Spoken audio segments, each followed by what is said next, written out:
This is, of course, in terms of the damage that it has caused for the Indian forces, is one of the biggest terror attacks, in Jammu and Kashmir. Coming just ahead of the SCO, coming just ahead of the G20, this is going to be a big headache for the government, isn't it?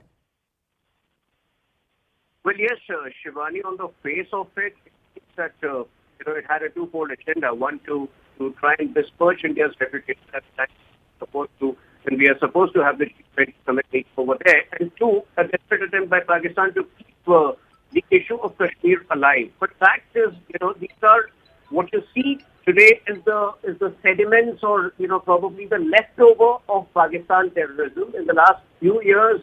From maybe 5,000 odd terrorists in the valley in 2015, 2016, there are barely 100 of them left.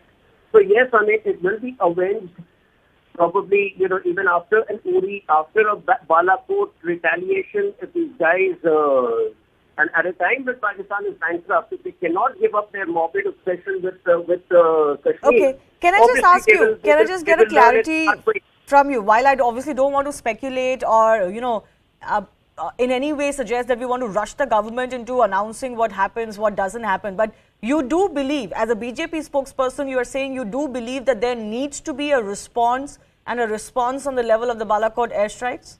Is that what you're saying? No, see, first of all, we leave it entirely to our armed forces. We completely trust that they are capable of deciding the retaliation. So that's something which is completely left to them. But on the larger question of Pakistan's perfidy and its deceptive behavior across over the last seven decades, the only thing Pakistan has shown is that it doesn't respect decent behavior from India. It learns things the hard way, and if that is what is, will drill sense into Pakistan, we are prepared for that. Okay. Charan Singh Sapra, I want to understand from you as well. Of course, this is a matter of concern for India. But these terror attacks have been coming down. The government will, of course, also talk about the fact that overall terror activity, the number of terrorists, the amount of infiltration that takes place, all of that has come down. But given that this has happened just before the G20 meeting, there's an SCO meeting lined up, do you believe that India needs to respond in a very, very stiff manner, needs to send out a message? We all know where the tentacles of terror in Kashmir go to. To start with, I would like to give my condolences to the brave hearts and their families. We have unfortunately lost them. All have been martyred.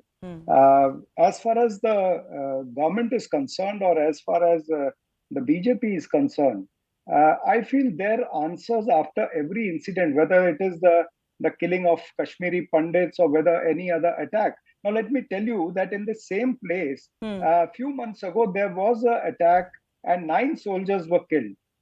All the time, BJP gives similar answers. It's like, old wine in new bottle. They don't have a defined policy, a clear policy to fight this proxy war. And I'll give you one example whereby, the Home Minister, sometimes he says that we have reduced the military cover from Jammu and Kashmir. They withdraw some forces from there. And then in United Nations, they go and say that the terrorist activity has increased. So these double standards should be taken care of by the government. It is a serious issue. We are ready to be with the government as far as this proxy war of Pakistan is concerned. Whatever step government wants to take, they can discuss with the opposition parties also. But they should have a firm policy. They should not have double standards. It is only double because standards. This Can I just quickly doesn't have a clear policy. That's why such things are happening, and it is repeatedly happening. Okay, fair enough. Can I just quickly bring in Tuhin before I go across to our other two guests as well? Tuhin, please respond, because those questions naturally will arise. What is the policy? If there is such a strong policy, why do these attacks keep taking place? It's very sad that when Mr. Sapra says that he doesn't want to do politics, that's precisely what he's doing. We never hobnobbed with the Hurriyat, we never patronized them. Fact is that we have done away with the core funding of terrorists, which the Hurriyat was the conduit for.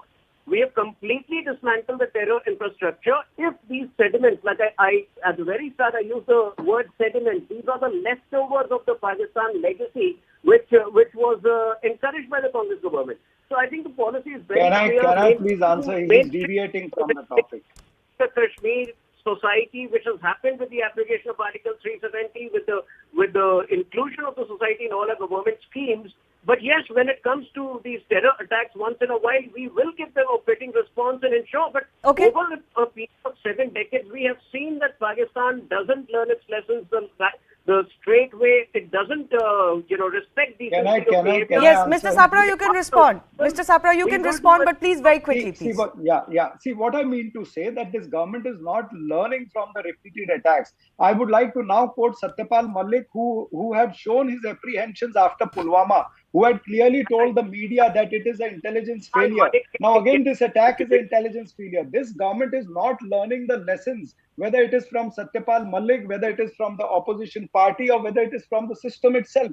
This government is more worried, or the BJP is more worried about the muscular policy of Narendra Modi or the muscular image of Narendra Modi. They don't want that muscular image to get reduced. Can I go across? Just what they have been talking.